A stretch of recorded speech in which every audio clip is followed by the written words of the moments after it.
Hello everyone, it's WendyLew with the Certified PA. Today we're actually going to get going with our PANCE Blueprint lectures. We're going to start off with cardiology, cardiomyopathies.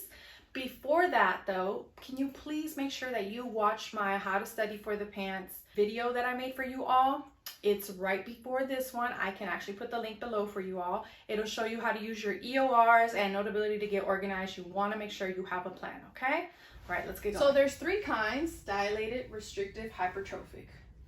Dr. H from left to right. So hopefully that helps you remember some of it. Dilated is idiopathic, the most common one. However, sometimes on the PANCE you will see where it says due to alcohol, patients drinking alcohol. It's usually a male, sometimes African American, but of course don't expect that.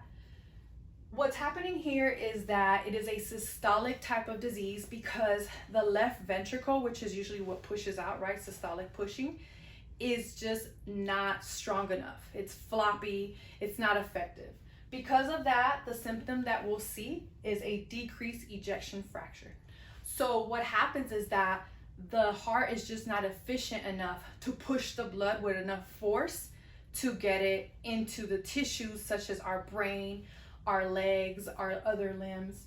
And so on the left side, you're going to see pulmonary congestion because if it's not going there, it's going backwards, right? Think of traffic on the freeway. Somebody ahead of us is causing a slowdown. Everything behind us kind of gets backed up. On the right side, we're going to see peripheral edema, of course, fluid, increased JVP due to fluid, hepatic congestion due to fluid. Signs are cardiomegaly. Usually that'll be on an x-ray. You'll see a larger heart. And then you'll see an S3 gallop. This is actually a really good exam question. What do you expect to hear? And that's your S3 gallop. The horses in PA school, I promise, look much better than this. I don't know what's going on, but anyways. Now your treatments are going to be ACE inhibitors and diuretics. We'll talk a little bit more about medications in the future, but for now, just know that that's kind of what we use to, push fluid out and treat dilated cardiomyopathies. Ejection fraction on the CMDT, it says less than 40%. Other resources, it says 35 to 30. So I just went ahead and put 40 to 35%. Anything less than that, you want to recommend the patient for a defibrillator. But for the most part on your PANCE, and you as a initial PA, you want to know that ACE inhibitors and diuretics are your go-to for this.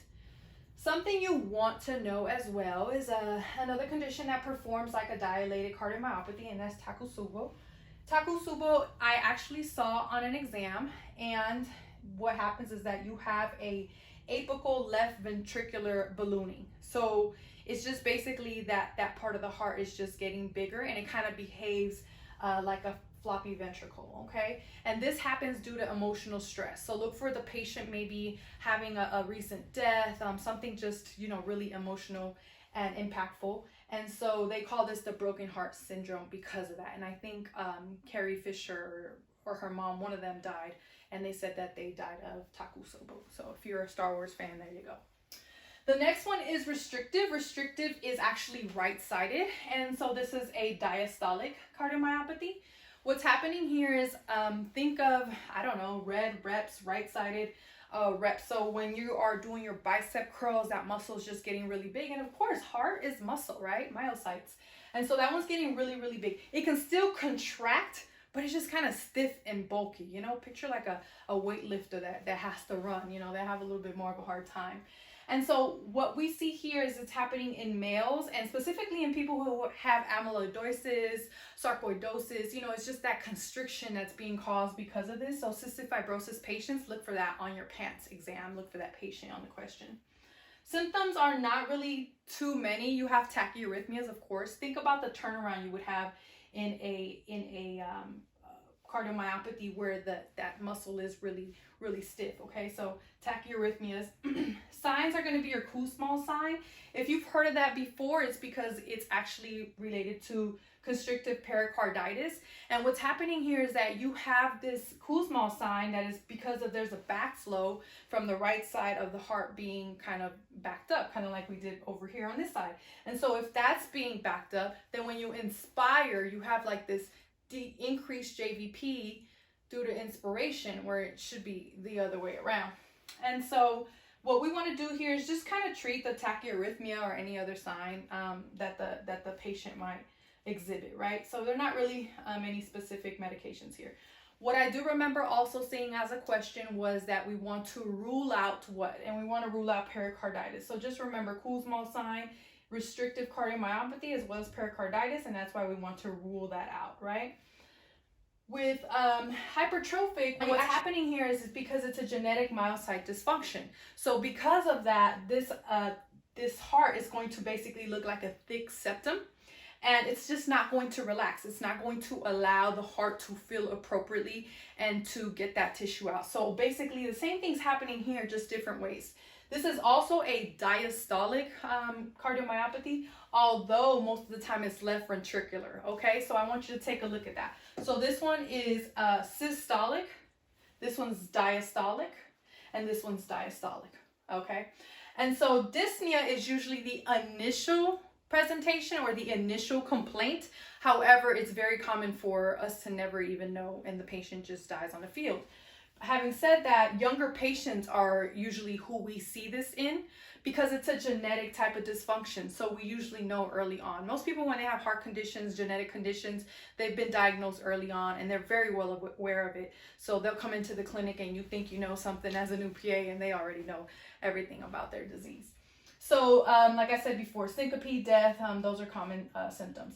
Signs are going to be a murmur at the left lower sternal border. So what you want to do is you want to do your full exam. So think OSCE, right?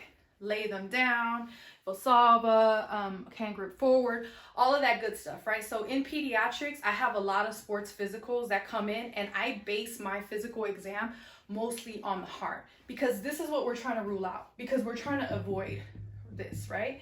So this patient's going to come in, you know, you're going to listen, look, feel, all that good stuff.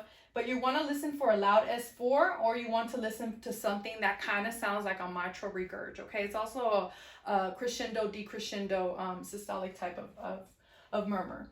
And then it should increase with standing or Valsalva. So a way you can think about this is that your murmur is going to be more prominent when they're standing or when they're throwing a football, when they're working out.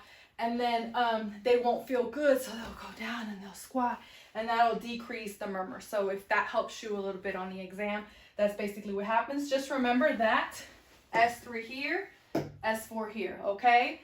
3, 4. We're treating with beta blockers. I'm comfortable with giving metoprolol, but usually when my kiddo has left ventricular, he's being followed by some type of cardiology. Lastly, to talk about echo. So the echocardiogram is actually the diagnostic test of choice for all three of these, okay? In dilated, we're going to see dilated ventricle, right? It's, like I said, it's big, it's floppy, it's just kind of not really helpful. And it does look like that when you see the echo. So if you get a chance, watch some videos of an echocardiogram and you'll see how the heart's just kind of doing this. It's not like that nice, you know, it's kind of doing this thing.